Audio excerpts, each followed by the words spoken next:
लागत आहे भाजप भाजप भाजप भाजप भाजप गेट ठेसून भाजप खरी बरं काय असं चालू राहिलं तर एक दिवस शेतकरी संपून जाईल. मी तर म्हणतो पाकिस्तान वाणी ना गट शेती केली पाहिजे प्रत्येकानं. बरोबर 1.5 शेतकरी सुफलम झाला. काय वगैरे का 760 रुपये गेला 760 रुपये. तळू लागतो लोकायला हा ना काय सांगायचं शेतकऱ्याचं बार काय राहणार सांगा बरं. किती घेणार येऊन पैसे झालं आता आहे ना बरं इलेक्शन झाली ना हा. तेव्हा आता त्यांना गरज नाही राहिली. डायरेक्ट बोलून दिलं. त्यांना गरजच नाही राहिली.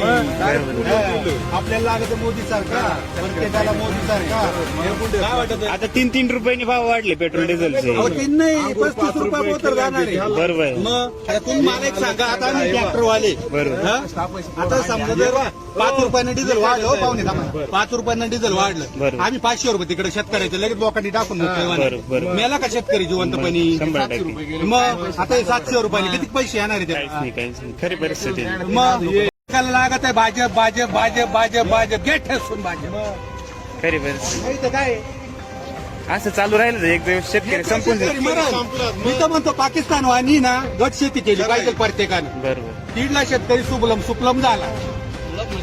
काय वगैरे का 760 रुपये गेला 760 रुपये. तळू लागतो लोकायला हा ना काय सांगायचं शेतकऱ्याचं बार काय राहणार सांगा बरं. किती घेणार येऊन पैसे झालं आता आहे ना बरं इलेक्शन झाली ना हा. तेव्हा आता त्यांना गरज नाही राहिली. डायरेक्ट बोलून दिलं. त्यांना गरजच नाही राहिली.